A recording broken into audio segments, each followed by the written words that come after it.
लेकिन आपने इतने साल तक उन चीजों को बर्दाश्त किया। इस दिल्ली के अंदर या इस देश के अंदर कोई छोटा सा प्रावधान, कोई सोचने की बात आप करते हैं तो इस देश में हंगामा हो जाता है, आग लगाने की बात करते हैं।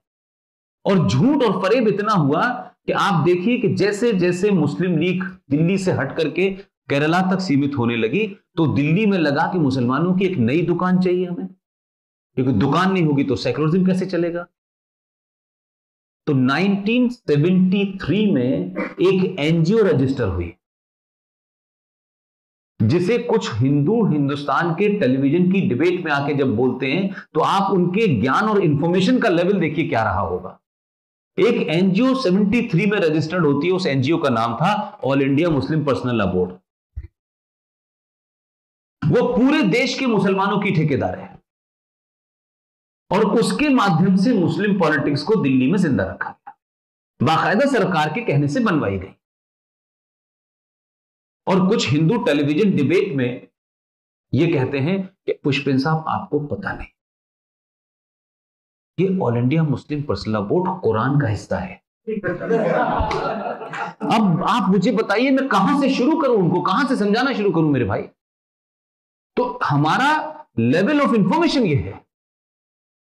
उस all India Muslim personal law board जो आज मुसलमानों की दुकान चला रहा है, जब वो कम होने लगा तो 1992 में एक नया ड्रामा इस देश में खेला गया।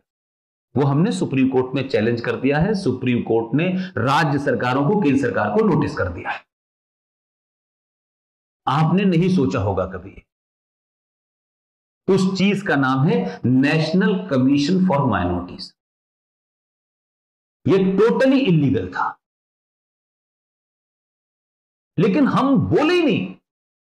वैसे हमारे यहां सीता जी के चरित्र पर रामचंद्र जी ने क्या किया, इस पर बड़ी बहस होती है हमारे यहां, बहुत मजा आता है लोगों को। संविधान की दुहाई सुबह से लेकर शाम तक दी जाती है और अभी मनाया जाएगा 26 दिसंबर को संविधान दिवस। लेकिन वो संविधान के अंदर जो है वो तो पढ़ो ना भाई।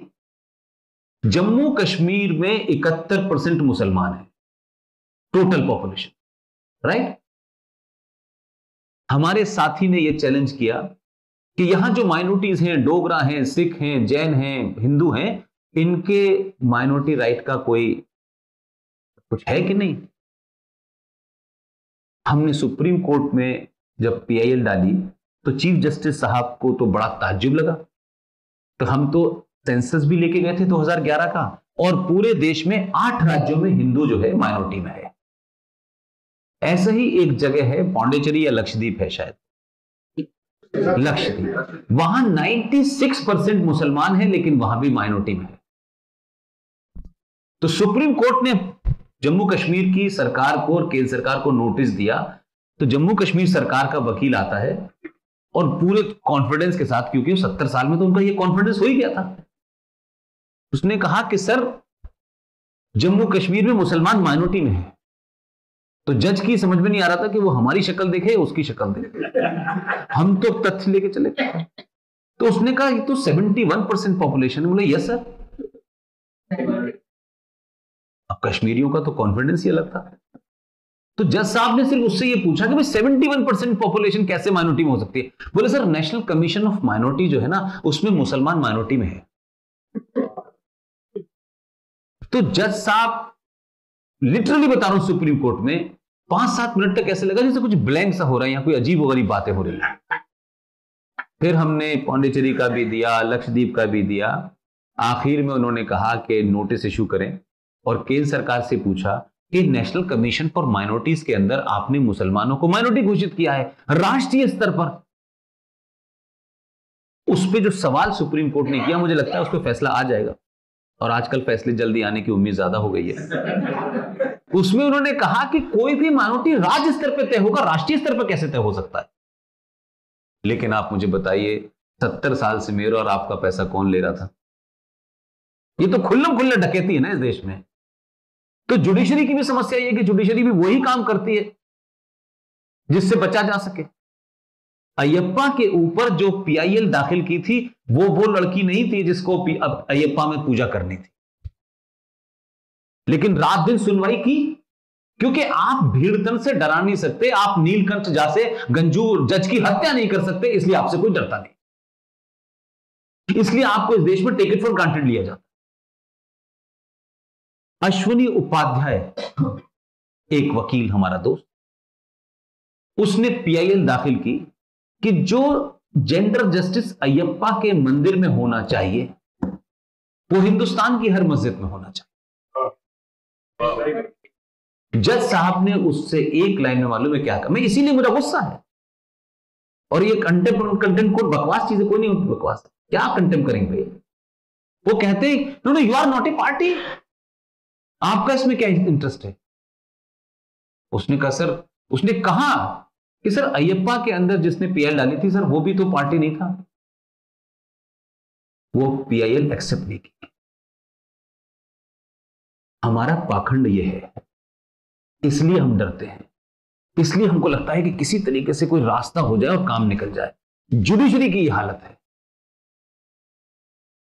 तो एक ऐसे मसले हैं, मेरी आप सबसे विनती यह है, दीदी हैं हमारे यहां भी, बहन जी थी, अब बहन जी कहां हैं, भाई कहां हैं, किसी का पता नहीं चल रहा। कुछ चीजें आपको साइलेंटली करनी होंगी, वो फर्स्ट स्टेज है। लिहाजा आप में से सारे लोग जो जहां भी हैं, ये मान के चलें कि हम जिस चीज की मांग कर रहे हैं, जिस चीज को हम चाहते हैं, क्या हम 1% हैं ऐसे कि नहीं। 1% बदल जाने पे ये देश बदल जाएगा, मात्र 1% से मेरा। इसलिए इतना बड़ा मामला रातों रात जब हो गया तो आपने एक ही स्ट्रोक में 5-6 मामले बंद कर। जैसे ही धारा 370 हटी और 35 पे हटी और पूरे देश में घोषणा हुई, तो बांग्लादेश में 2.5 लाख लोगों ने जुलूस निकाला, पाकिस्तान ने भी कुछ कहा, यकायक पूरी दुनिया के अंदर ऐसा लगने लगा जैसे क्या होने वाला है। लेकिन आपके आदमी ने होमवर्क कर रखा था, तो कहीं से कोई आवाज नहीं उठी। और जब वो वहां पहुंचा, देखिए कुछ ही सीखने की होती है, वही 50,000 वोट बेकार पड़े हुए थे, उनको पता ही नहीं था वो किस काम की वोट है। आपके आदमी ने बताया कि ये वोट जो है इनका सौदा करूंगा मैं अमेरिका में जाकर, और उस जगह लेके गया, वो जगह ढूंढी जो यहां के लोगों ने बताया कि यहीं पे ट्रंप को पिछली बार मात्र 2% वोट मिले थे, इसको चुनाव जीतना है। उसने उन 50,000 वोटों को ऐसे बेचा, बाप रे बाप, और पूरी कीमत वसूली उसने वहीं खड़े खड़े। मैं कह रहा हूं 8 समझिए, वो 50,000 लोग तो कई साल से गुजराती वहां रह रहे थे भाई, किसी को पता था क्या। लेकिन उसने उसकी दुखती रग पे हाथ रखा। 2% है, वो जीतना चाहता है। चुनाव जीतने के लिए उसने ऐसी हालत कर दी उसकी, जैसे आपके बंगाल में जब भी वो यहां चुनाव में आते हैं तो लोकल एमएलए ऐसे खड़ा हो जाता है कमल का फूल लेकर के, एक लाइन से 15 खड़े, ये आपको पता नहीं था इनके नाम क्या हैं, और उसके चेहरे पे आप वोट देते हैं। 15 मिनट तक उस शो के अंदर ट्रंप ऐसे ही खड़ा रहा कि ये इसका कैंडिडेट है, और कुछ नहीं बेचारा बोला, और उससे सब कुछ करा लिया उसने। वहीं पे उसने कहा कि जम्मू कश्मीर में जो भी कुछ हुआ is a internal matter of India. अब चचा ने कह दिया तो फिर तो बात ही नहीं थी किसी की।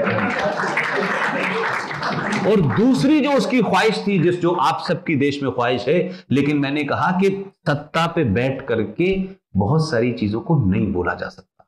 मुझे और आपको किसी ने नहीं रोका है बोलने से।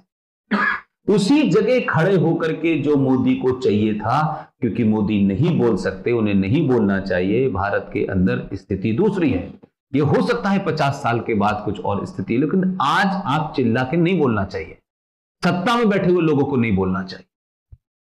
उसी से कहलवाया कि India and America will fight together Islamic terror.